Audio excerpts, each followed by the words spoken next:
Halo semuanya, tahukah kamu koala dan kanguru itu masih satu bangsa loh? Kok bisa ya hewan punya bangsa? Dan lagi, koala dan kanguru itu kan beda banget. Apa ya persamaan mereka? Yuk kita cari tahu selengkapnya.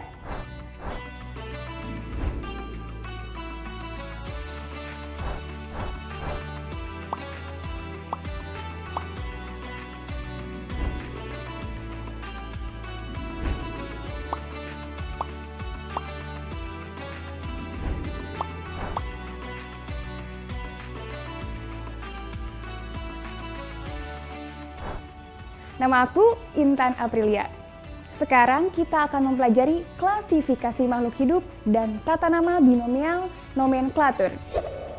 Dari berbagai macam jenis makhluk hidup yang ada di bumi, kita dapat mengelompokkan makhluk hidup berdasarkan perbedaan dan persamaan dari satu spesies dan spesies yang lain. Pengelompokan makhluk hidup ke dalam kelompok-kelompok tertentu itulah yang dikenal sebagai klasifikasi. Makhluk hidup yang memiliki banyak ciri-ciri yang sama dimasukkan dalam satu kelompok. Kelompok-kelompoknya yang memiliki persamaan satu ciri dapat disatukan dalam kelompok yang lebih besar. Sehingga nantinya akan diperoleh pengelompokan makhluk hidup dengan jenjang yang berbeda. Pengelompokan makhluk hidup dalam tingkat kelompok yang berbeda ini disebut dengan taksonomi dan kelompoknya disebut dengan takson. Pengklasifikasian makhluk hidup dalam takson memiliki tujuan dan manfaat antara lain. Pertama, menyederhanakan objek studi agar mudah dipelajari. Kedua, mengelompokkan makhluk hidup berdasarkan persamaan ciri-cirinya. Ketiga, mengetahui hubungan kekerabatan dan sejarah evolusinya. Tahapan klasifikasi makhluk hidup ke dalam takson adalah sebagai berikut. Makhluk hidup yang memiliki persamaan ciri paling banyak dapat melakukan perkawinan secara alamiah, serta menghasilkan keturunan yang fertil atau subur, dikelompokkan ke dalam takson spesies. Sehingga spesies merupakan tingkatan takson paling rendah dan anggotanya memiliki persamaan ciri terbanyak dibandingkan dengan takson lain. Spesies-spesies yang memiliki persamaan ciri dikelompokkan ke dalam takson genus. Genus-genus yang memiliki persamaan ciri disatukan dalam takson familia atau keluarga.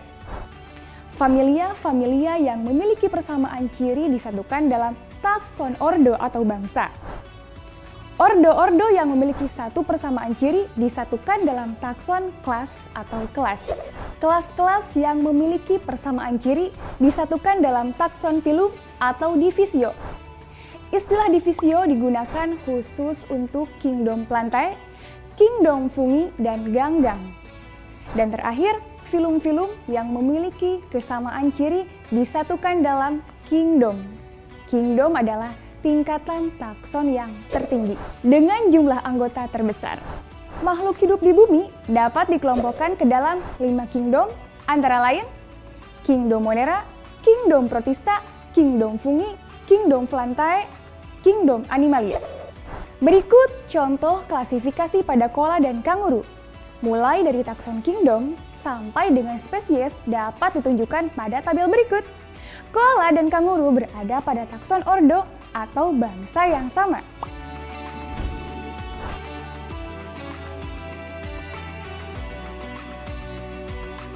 Perbedaan bahasa yang ada di muka bumi membuat makhluk hidup, terutama hewan dan tumbuhan, dinamakan sesuai dengan bahasa daerah masing-masing.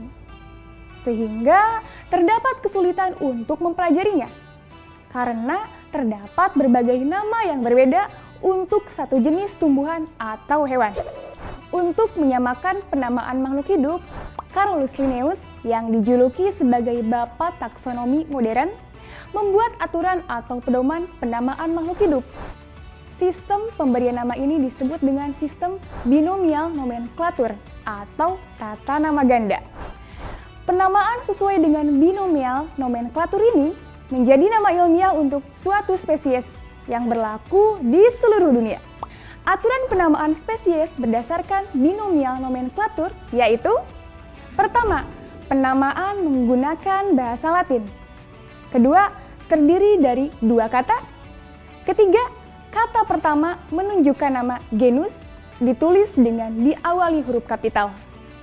Keempat, kata kedua menunjukkan nama spesies, ditulis dengan huruf kecil. Kelima, kedua kata ditulis dengan cetak miring atau ditulis dengan cetak tegak dengan digarisbawahi terpisah antar kata.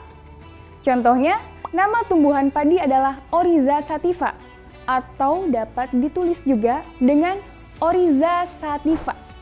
Terdapat beberapa jenis hewan dan tumbuhan yang nama ilmiahnya terdiri atas 3 suku kata. Biasanya, spesies seperti ini merupakan varietas pada tumbuhan atau subspesies pada hewan. Penulisan nama ilmiah untuk tumbuhan dengan 3 kata harus ditulis dengan tanda penghubung pada kata kedua dan ketiga. Contohnya yaitu nama ilmiah dari Rosella varietas putih. Maka penulisan nama ilmiahnya adalah Hibiscus sabdarifa var. Sedangkan penulisan nama ilmiah untuk hewan dengan 3 kata tidak menggunakan tanda penghubung. Contohnya, nama ilmiah dari kucing jinak adalah Felis manuculata domestica. Apabila seorang peneliti menemukan suatu spesies baru, nama penemunya dapat dicantumkan sebagai nama penunjuk spesiesnya dengan menambahkan huruf I di belakangnya. Contohnya, bunga bangkai yang ditemukan oleh J. Arnold. Sehingga nama ilmiah spesiesnya adalah Rafflesia arnoldi. Sekarang kalian sudah paham kan mengapa koala dan kanguru itu satu bangsa atau ordo? Selanjutnya kita akan membahas anggota dari masing-masing kingdom loh. Kita bahas di video selanjutnya.